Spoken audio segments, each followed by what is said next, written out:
Thanks for staying with us. Now, Derek has been sitting on the dock of the bay.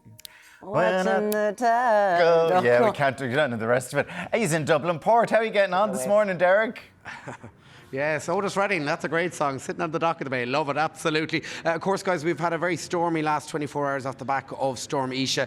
We had some containers down here at Dublin Port as well, but things back up and running and conditions beginning to settle down, but still quite windy out there this morning. We're joined now by former dock worker Declan Byrne. Good morning to you, Declan. How are you doing? Yeah, we had a windy one over the last wee while, didn't we? It's a wee bit windy. A wee bit blowy, as they say. Anyway, you're a former dock worker here.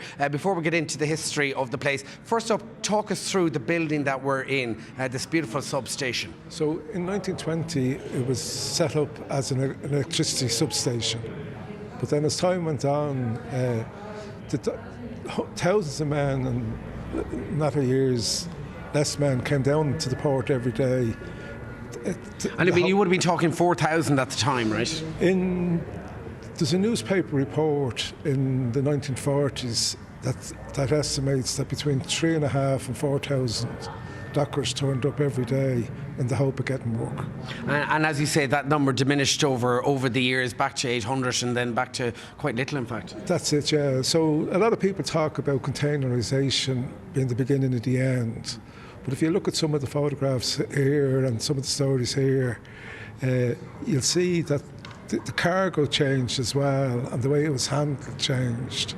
So timber came in, all the timber was loose, bags came in, and they were taken out of the hatch of the ship and they were put on a thing that was called a bogie. And it took 4 men to push the bogie into the shed and then discharged the cargo in the shed. I mean, real hard labour back in the day, and still is quite tough work. The brand new exhibition here, Solidarity, tell us about it. So, Jimmy Carty, who was a docker who has since passed away 12 years ago, got in touch with a few of us and said that he wanted to set up the Dublin Dock Workers Preservation Society. He gave it the grant title because he thought we'd get grants. But his dream was not only to have the history of the dockers preserved, but the history of all dock workers. So this is a major achievement here today, because the Port Company have funded it, the little museum have done all the research, and we've worked with them. And this is the first time, in my opinion, that the story of the dockers has been recorded and told, except for one exception.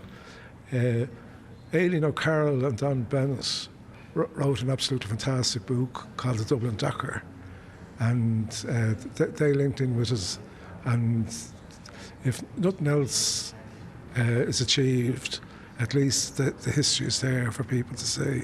All right, Declan, thank you so much for joining us here this morning. We're going to pop over here now and talk to Adele Curry. Good morning to you, Adele. Good morning, Derek. And we're standing on a piece of glass here, just under our feet. Not many people would know that this is the old east wall here. That's right. So the wall would have been from the 18th century, and it was discovered when we were doing the refurbishment of the substation. So for us, historically, would be in the sea.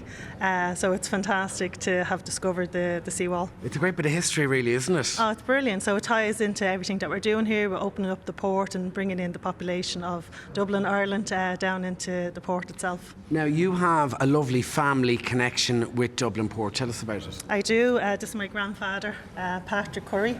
Patrick was a dock worker, and his nickname was Fatser. Why was he called Fatser? Tall and skinny. So hence Fatser, yeah, right? Exactly. Like most of the nicknames in the port for the dockers, they were probably the opposite of what they were. So my granddad also served in World War II with the British Army, and he was captured by the Japanese in Singapore, and he was in a prisoner of war camp for 3 years until the war ended. You were telling me some of the Yes. some of the exhibition pieces we have here from your granddad. Tell us about some of them. Yeah, so this drawing here was done by a budding artist called Ronald Searle, and Ronald Searle and my granddad were in the prisoner of war camp together. This is my granddad here. Fatser, and that was taken out in Southeast Asia. And here you can see some of the medals that he was awarded for serving in the war. I mean, is it great now to have your grandfather's legacy here displayed in the museum? Absolutely, and I mean the connection for myself, I'm from the local community of East Wall.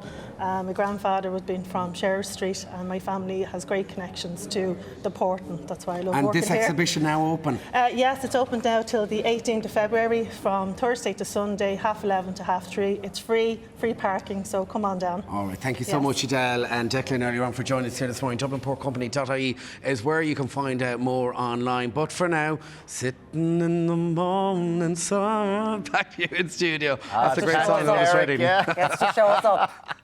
Such a good very voice. much, Derek. Yeah, now coming up, the one and only Mary Byrne. She has a new one-woman show detailing her life from Tesco to X Factor and much more. And she's going to be telling us all about it very shortly. Plus, we speak to author Nick Foster about his experiences with the chief suspect in the Sophie Toscan Duplanté murder case, Ian Bailey. Talk to you shortly.